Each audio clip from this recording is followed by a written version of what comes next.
அனைவருக்கும் வணக்கம். இன்றைக்கி கோயம்புத்தூர் மாநகர காவல்துறை சார்பாக போக்குவரத்து காவலர்களுக்கு குளிரூட்டப்பட்ட இந்த ஹெல்மெட் வழங்கப்பட்டிருக்கு. தனியார் பங்களிப்போட சிஎஸ்ஆர் ஆக்டிவிட்டியில் இது சுமார் 850 கிராம் எடையுடையது. ஒரு 2 ஹவர்ஸ் அதை சார்ஜ் பண்ணால் ஹெல்மெட்டை வியர் பண்ணும்போது வெளியில் என்ன டெம்பரேச்சர் இருக்கோ அதுலேருந்து ஒரு 5 டிகிரிஸ் கம்மி பண்ணி அது கொடுக்கும். ஸோ இந்த வெயிலில் இந்த நிற்கக்கூடிய போக்குவரத்து காவலர்களுக்கு இது ரொம்ப பயனுள்ளதாக இருக்கும்.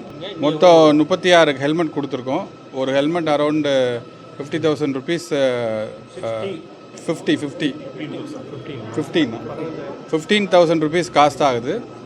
ஸோ சிஎஸ்ஆர் ஆக்டிவிட்டியில் அவங்க ஸ்பான்சர் பண்ணியிருக்காங்க. இதை போக்குவரத்து காவலர்கள் அவங்களோட பணியிடத்தில் யூஸ் பண்ணுவாங்க. ஹீட்ரு ஆமாம், அதில் இருக்க இப்போ நமக்கு ஒன்றும் ஹீட்ரு தேவைப்படாது.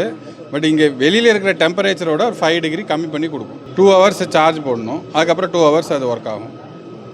மத்தியானம் போட்டு முடிச்சுட்டு அந்த பாயிண்ட்லேருந்து அவங்க போனதுக்கப்புறம் ஈவினிங் திருப்பி அடுத்த வரவங்க போட்டுக்கலாம். அது எலக்ட்ரிக்கலில் சார்ஜ் போட்டுக்கலாம். அதான் பீட் ஆஃபீஸர்ஸோட பொசிஷன், விசிபிள் பாயிண்டிங் பொசிஷனை இப்போ கொஞ்சம் டிசிஸ் எல்லாம் மாற்றிருக்காங்க.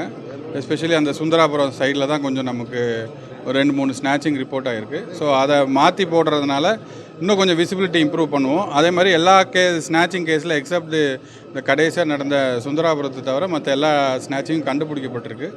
எல்லா குற்றவாளிகளும் அரசு செய்யப்பட்டிருக்காங்க. ஸோ இன்னும் கொஞ்சம் இம்ப்ரூவ்மெண்ட், விசிபிலிட்டியை இம்ப்ரூவ் பண்ணுறோம்.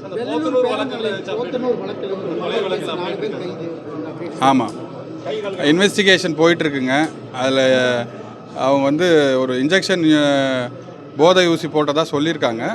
அது இப்போ நம்மளால் கன்ஃபார்ம் பண்ண முடியாது. விசரா ரிப்போர்ட் வந்ததுக்கப்புறம் தான் என்ன மாதிரியான இதுங்கிறத நம்மளால் சொல்ல முடியும்.